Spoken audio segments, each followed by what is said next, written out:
आप देख रहे हैं योर मनी। मृण अग्रवाल हमारे साथ बनी हुई हैं। लेते हैं अब कुछ और क्वेरीज। अक्षय ने एक सवाल भेजा है। अक्षय कुलकर्णी ने 33 साल इनकी उम्र है, 1.5 लाख के SIP कर रहे हैं। पोर्टफोलियो की वैल्यू है 60 लाख। 20 साल में 30 करोड़ का लक्ष्य है।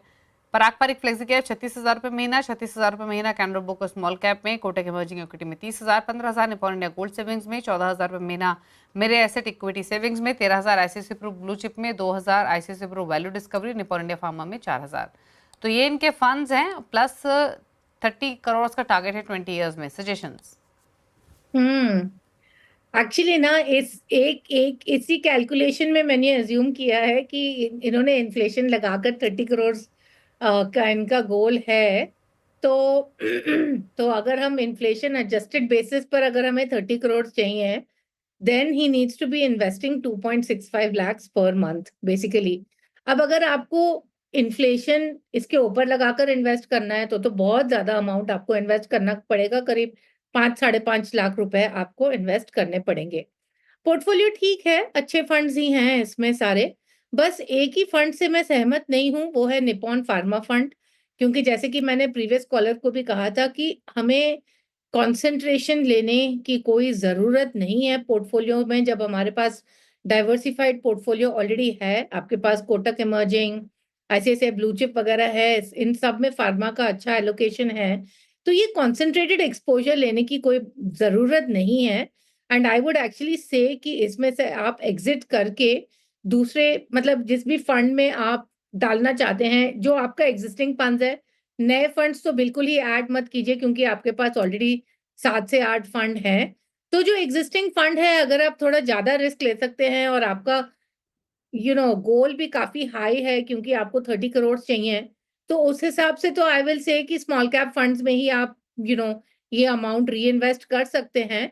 Because that will of course has the highest potential to give you very good return. So मैं यही सजेशन दूंगी आपके पोर्टफोलियो के लिए। लेकिन ब्रेन, अगर ये निपॉन इंडिया फार्मा फंड से निकलते हैं जहां पर 4,000 की SIP और आपका कह रहा है कि स्मॉल कैप में एक्सपोजर बढ़ा दे, तो उस स्थिति में 36,000 की SIP इनकी बढ़कर 40,000 की हो जाएगी, पहली चीज। दूसरा, ये इनके पास एक और फंड है ICICI प्रू वैल्यू डिस्कवरी, इसमें सिर्फ इनके 2,000 की SIP चल रही है। तो इसको एज इट इज कंटिन्यू करें आपके हिसाब से? आई मीन थोड़ा मतलब डिफरेंस डिफरेंस काफी है, राइट? कि जैसे आपने कहा कि डिस्कवरी में 2,000 हैं, बट जैसे पराग पारिक में 36,000 है। But I think that's okay. कि मतलब जहां हमें लगता है कि हम ज्यादा रिस्क ले सकते हैं, ज्यादा एलोकेशन कर सकते हैं, it's fine. And anyway if you look at value funds, वैसे भी इंडिया तो मतलब मोमेंटम मार्केट ही ज्यादा है।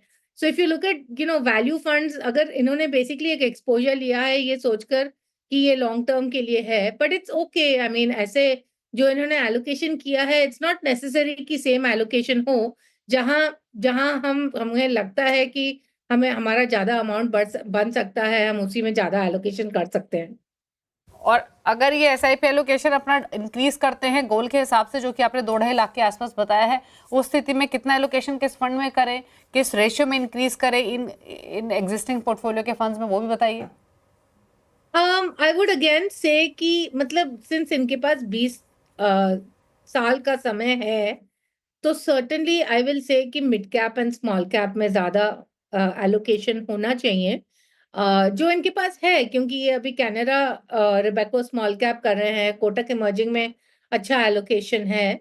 आई विल से कि इन्हीं फंड्स में फिर आप ज्यादा एलोकेशन बढ़ाइए। नाउ अनदर थिंग इज कि ऑफ कोर्स आपको ट्रैक रखना है फंड परफॉर्मेंसेस के ऊपर। एंड साल में एक बार आप चेक कर सकते हैं how the funds are doing. इसके लिए ऑफ कोर्स आपको रोलिंग रिटर्न्स डेटा देखना पड़ेगा। तो वाइल जो जो फंड्स आपके पास अभी हैं ये अच्छे कर रहे हैं और ये अच्छा लॉन्ग टर्म परफॉर्मेंस दे रहे हैं, but I think what is very important is also कि साल में एक बार आप जरूर चेक कीजिए कि ये फंड्स ठीक परफॉर्म कर रहे हैं कि नहीं। एंड मॉनिटर करते रहिए। बाकी तो मॉनिटर करना बेसिक तो मिलना इसलिए I जरूरी है, think लेकिन सवाल यहाँ पर ये था कि इन जैसे कि इनके पोर्टफोलियो में टोटल 8 फंड्स है, एक फंड से आपने निकलने की सलाह दी है, तो उसके बाद हो गए 7 फंड्स।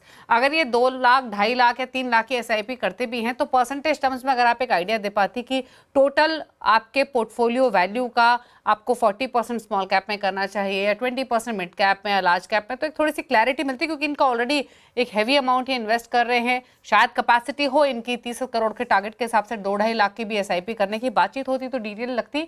बट सवाल यहाँ पर यह था कि अगर इंक्रीज करते भी हैं SIP अमाउंट, यहाँ से 1 लाख रुपये और बढ़ाते हैं मान के चलें, तो इन्हीं फंड्स में इक्वल रेशियो में बढ़ाएं या स्मॉल कैप मिड कैप पर सारा पैसा लगा दे जो एडिशनल कर रहे हैं, वो बेसिकली हम जानना चाहते थे।